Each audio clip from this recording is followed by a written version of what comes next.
تو یہ کہ کل انما انا بشر مثلکم کہہ دے کہ میں تو تم جیسا ایک بشر ہی ہوں، میری طرف وحی کی جاتی ہے کہ تمہارا معبود صرف ایک ہی معبود ہے۔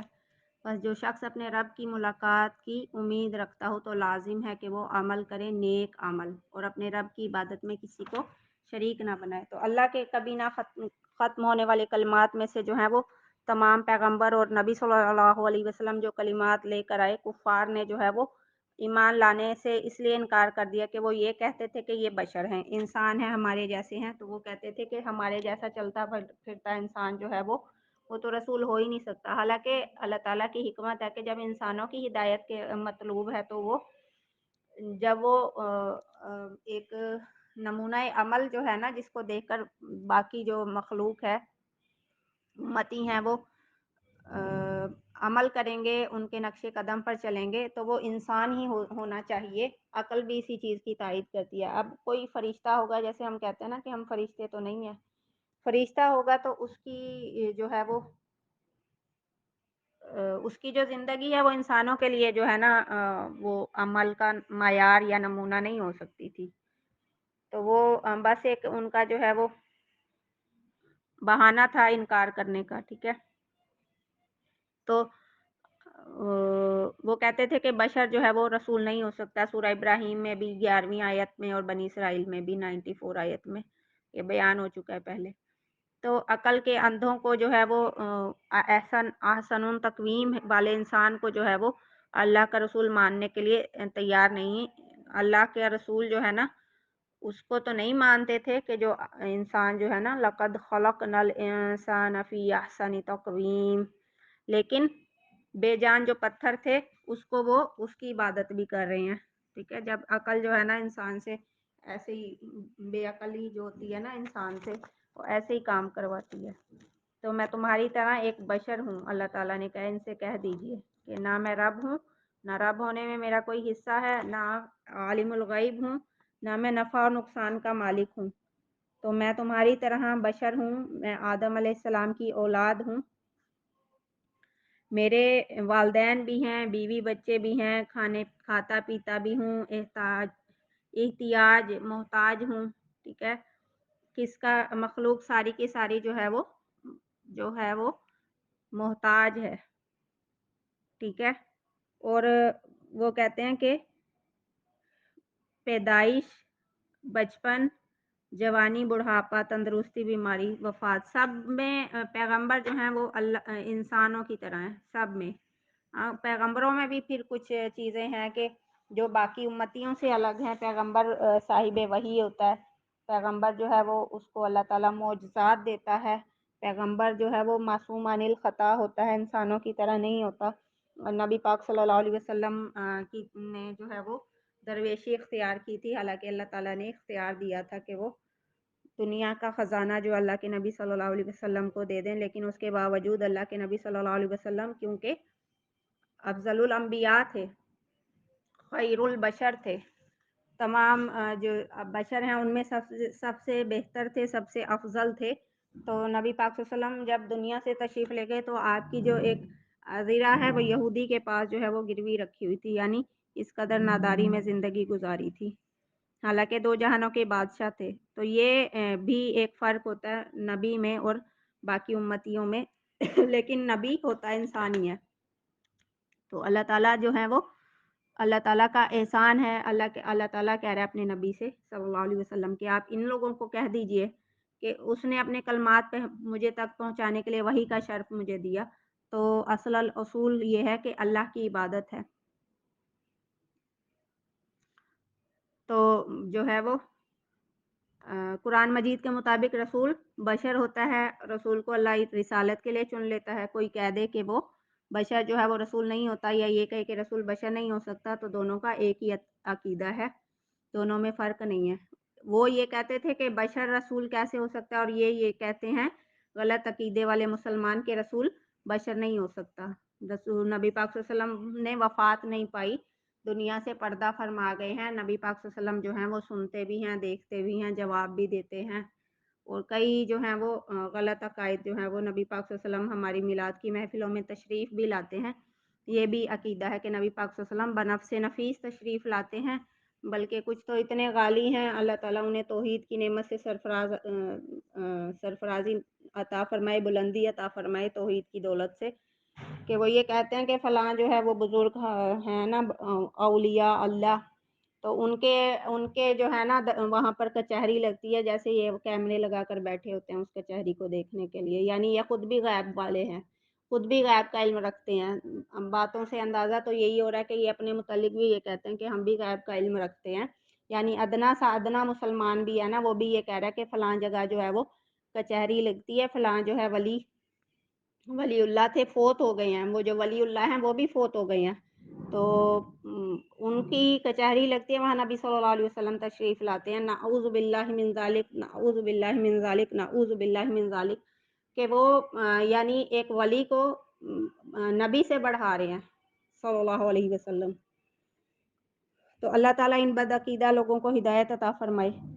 تو جو ہے وہ مشرکین میں جو آپ کی رسالت کو جھٹلاتے ہیں، تو حافظ ابن کثیر رحمہ اللہ نے یہ تفسیر بھی کیا کہ انہیں کہہ دیجئے کہ محض میں تمہارے جیسا ایک بشر ہوں، اور پھر جو شخص سمجھتا ہے کہ میں جھوٹا ہوں تو جیسا کلام میں لے کر آؤں وہ لے آئے۔ دیکھو میں نے عالم الغیب ہوتے ہوئے ماضی کے واقعات، یعنی عالم الغیب نہ ہوتے ہوئے، اب یہ قرآن میں جتنے سابقہ قوموں کے واقعات ہیں وہ نبی پاک صلی اللہ علیہ وسلم کے دنیا میں آنے سے کئی سال پہلے کے ہیں، لیکن وہ واقعات اور حالات بھی اس کی تائید کر رہے ہیں۔ یہ اصحاب کہف جو ہے، ذوالقرنین کا قصہ، یا حضرت یوسف علیہ السلام کا قصہ، تو اس کا کیا مطلب ہے کہ یہ عین واقعے کے مطابق ہے۔ اس کا مطلب یہ ہے کہ یہ اللہ تعالیٰ اگر نہ اطلاع دیتا تو میں بھی تمہیں نہ بتا سکتا۔ اور پھر اللہ کے نبی صلی اللہ علیہ وسلم نے کا اپنا فرمان ہے کہ مجھے اس طرح میری شان سے نہ بڑھا دینا جیسے نصارہ نے جو ہے وہ حضرت عیسیٰ علیہ السلام کی شان میں غلو کیا، میں اللہ کا بندہ اور اس کا رسول ہی ہوں۔ اب نصارہ نے کیا غلو کیا اور کرتے ہیں کہ اللہ کے حضرت عیسیٰ علیہ السلام جو ہیں وہ اللہ کی شبیہ ہیں، بعض کہتے ہیں اللہ تین ہیں ان میں سے ایک ہیں، بعض کہتے ہیں کہ اللہ تقسیم ہو گئے ہیں، بعض کہتے ہیں کہ اللہ کا بیٹا ہے۔ یہ عیسائیوں میں بھی بہت فرقے ہیں۔ خیر، اللہ تعالیٰ توحید کی نعمت سے سب کو سرفرازی عطا فرمائے، توحید کی نعمت سے مالا مال فرمائے۔ نبی صلی اللہ علیہ وسلم نے فرمایا کہ کوئی شخص بھی یا کوئی چیز بھی تکلیف برداشت کرنے والی جو اسے کسی چیز پر سن کر ہوئی ہو، اللہ سے زیادہ کوئی بھی نہیں ہے۔ لوگ اس کے لیے اولاد ٹھہراتے ہیں اور وہ انہیں تندرستی دیتا ہے، بلکہ انہیں روزی بھی دیتا ہے، صحیح بخاری میں 6099 نمبر پر۔ تو یہ نصارہ جو ہیں وہ حضرت عیسیٰ علیہ السلام کو، یہودی حضرت عزیر علیہ السلام کو اللہ تعالیٰ کا بیٹا کہتے ہیں، تو شرک ہے بہت بڑا۔ خود اللہ کے نبی صلی اللہ علیہ وسلم کے متعلق اللہ تعالیٰ کہہ رہے ہیں کہ انہیں بتا دیجئے کہ میں تو بشر ہوں، انا بشر مثلکم، انما انا بشر مثلکم یوحی الی انما الہکم الہ واحد۔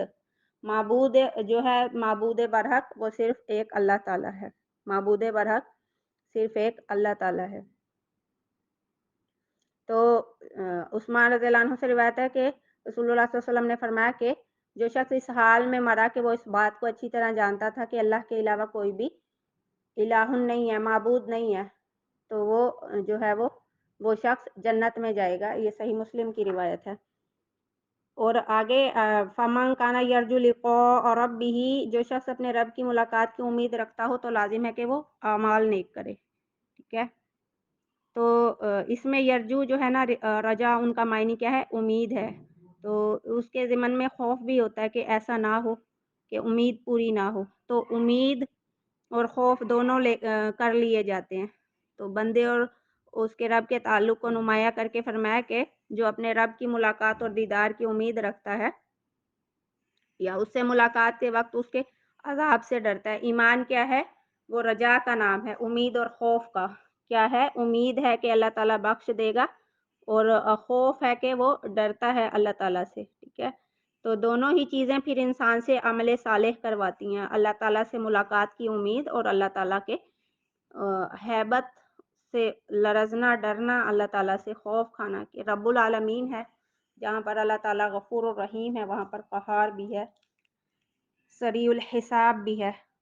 تو صالح عمل وہ ہے کہ عمل کیا ہے جو اللہ تعالیٰ نے اپنے رسول کے ذریعے بتایا ہو، ٹھیک ہے، جس پر مہر جو ہے وہ اب قیامت تک کے لیے عمل وہی صالح ہے جس پر مہر نبی صلی اللہ علیہ وسلم کی لگ گئی ہے، اس کے علاوہ دین میں اضافہ ہے، بدعت ہے، گمراہی ہے۔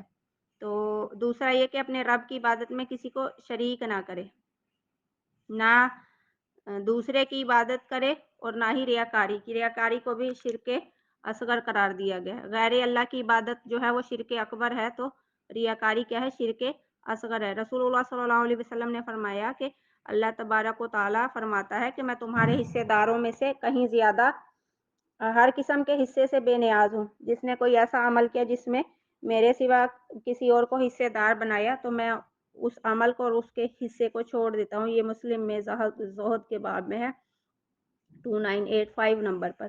تو وہ حصہ قبول نہیں کرتا جو اس میں سے اس نے کیا تو میرے لیے ہے،